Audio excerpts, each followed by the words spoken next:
दोस्तों, जब असल मुद्दों से नज़र भटकानी हो तो पुराना एक तरीक़ा रहा है कि कोई ऐसी सनसनीखेज़ अफवाह उड़ा दी जाए, कोई ऐसी ख़बर प्रसारित कर दी जाए जिससे कि असल मुद्दों पे बात होने वाली जो मीटिंग है वो दब जाए, वो विचार दब जाए जो वाकई परेशान करता है सत्ता पक्ष को। आपको मालूम है कि मुंबई मीटिंग चल रही है, दर्शकों, पूरे देश की निगाह उस पर है, लेकिन उस खबर को दबाने के लिए या उससे घबराकर सत्ता पक्ष महाराष्ट्र के अंदर शिंदे साहब, फडणवीस साहब और अजीत पवार बैठ करके मीटिंग करने लगे।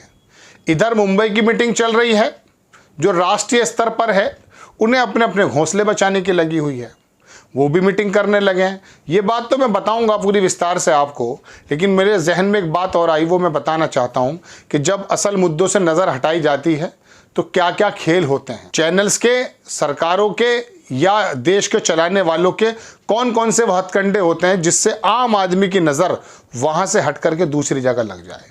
फाइनेंशियल टाइम्स ने खबर छापी, अडानी के उस घोटाले का, तथाकथित घोटाले का पर्दाफाश किया। राहुल गांधी ने उसको बताया, वन इलेक्शन वन नेशन की बात चला दी गई, दब गई वो बात। मुंबई मीटिंग शुरू हुई, महाराष्ट्र के अंदर एक मीटिंग का आयोजन हो गया। बताया ये जाता है कि मुंबई मीटिंग से इस कदर हलचल है, राष्ट्रीय स्तर पर तो है ही, उस इंडिया गठबंधन को घमंडिया गठबंधन और जाने क्या क्या कहा जा रहा है, लेकिन राज्य के स्तर पर भी शिंदे साहब ने, जो मुख्यमंत्री हैं, जो शिवसेना को तोड़ करके अपनी शिवसेना बनाई थी उन्होंने, मतलब उसी पर कब्जा कर लिया था, मंथन करने लगे कि आखिर लोग हम कैसे सरवाइव कर सकते हैं। जब सर्वे बता रहे हैं कि अजीत पवार को 5 और शिंदे को 4 और 3-7 इस तरह से वोट मिलने वाली है, इतना परसेंटेज मिलने वाला है, तो जाहिर सी बात है सर जोड़कर तो बैठना ज़रूरी है, क्योंकि जैसे ही लोकसभा इलेक्शन होंगे फ़ौरन महाराष्ट्र के इलेक्शन होने हैं। तो ऐसे समय में दर्शकों, खबर महाराष्ट्र से निकलकर बड़ी ये आई है कि महाराष्ट्र में देर रात तक शिंदे के घर क्यों हुई एनडीए की मीटिंग, इंडिया की बैठक के बीच लंबा मंथन। अखबार लिखता है कि महाराष्ट्र में विपक्षी गठबंधन इंडिया की मीटिंग चल रही है, इसी बीच एनडीए में भी हलचल तेज है और गुरुवार रात को भाजपा शिंदे गुट वाली शिवसेना और अजीत पवार के नेतृत्व वाली एनसीपी की मीटिंग हुई। इस बैठक में 2024 के आम चुनाव के साथ लड़ने का प्रस्ताव पारित हुआ, जिसमें कहा गया कि हम सभी लोग मिलकर एक बार फिर से मोदी सरकार को पूर्ण बहुमत के साथ सत्ता में लाएंगे। महाराष्ट्र में एनडीए में भाजपा शिंदे सेना, प्रफुल्ल पटेल वाली एनसीपी के अलावा रामदास अठावले की पार्टी आरपीआई शामिल है। इसके अलावा छोटे छोटे एक दो लोग और हैं। एकनाथ शिंदे ने गुरुवार को रात को अपने घर पर डिनर का आयोजन किया था, जिसके बाद लंबी मीटिंग चली। ये बैठक 10 बजे रात को शुरू हुई, जो आधी रात तक जारी रही। देर रात भाजपा की ओर से एक बयान जारी किया गया कि ये मीटिंग लोकसभा चुनाव 2024 के महाराष्ट्र विधानसभा चुनाव पर चर्चा के लिए आयोजित की गई है। इन मीटिंग से कोई फ़र्क पड़ता है? अरे मोदी जी जो बात कहेंगे वो पूरे देश में लागू है, कम से कम भारतीय जनता पार्टी के अंतर्गत। आप लोग मीटिंग करते रहिए, ये कहिए कि अपने अस्तित्व को बचाने के लिए हम सोच रहे हैं कि हमें क्या करना है। मोदी जी को 2024 में लेकर आना, तो मोदी जी के पास तो बहुत बड़ा थिंक टैंक है, वहाँ पर तो उनके केंद्रीय मंत्रियों को बोलने की भी पोजीशन में नहीं है।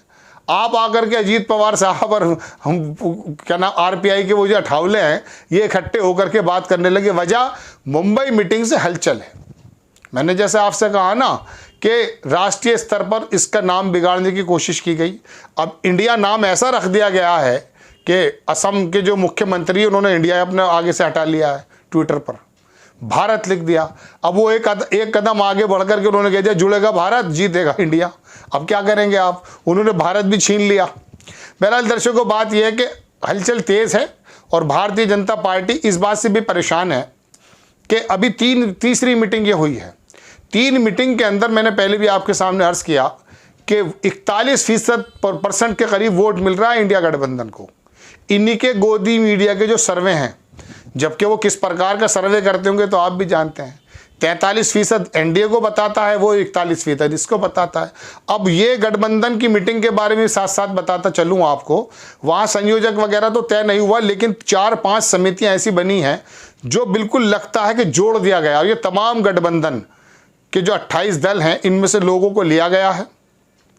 और जो आपस में समन्वय समिति थी, इलेक्शन कैंपेन कमेटी है, और इस प्रकार की रिसर्च करने वाली कमेटी है, और इस प्रकार की कई सारी चीज़ें ऐसी रखी गई हैं कि उन कमेटियों के माध्यम से सारे दल आपस में जुड़ गए। इनके जुड़ने में एक ख़ास बात मैं आपको बताऊं कि अक्सर जो गठबंधन होते हैं वो अपने राजनीतिक मुफाद के लिए बातें करते हैं।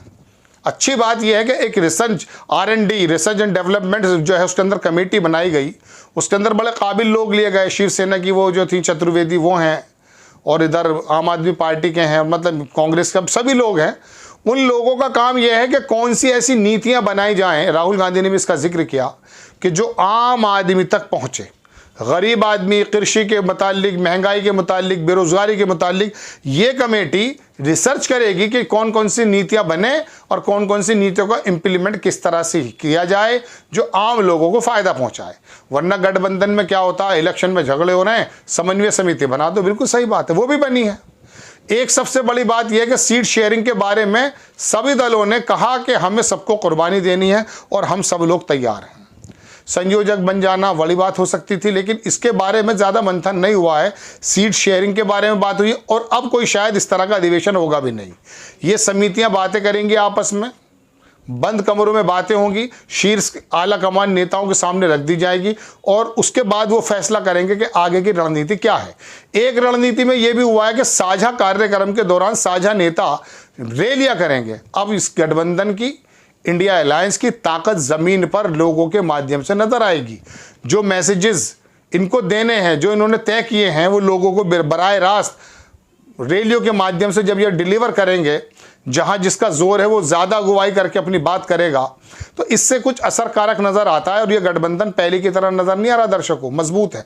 और शायद यही वजह है कि राष्ट्रीय स्तर के साथ साथ शिंदे साहब ने भी सोचा, अरे साहब हमें भी तो बचना है कहीं ना कहीं, क्योंकि तमाम का तमाम जनमानस की जो भावना है वो तो उद्धव ठाकरे के साथ है। एनसीपी का जो बुनियादी वोट है वो तो शरद पवार के साथ है।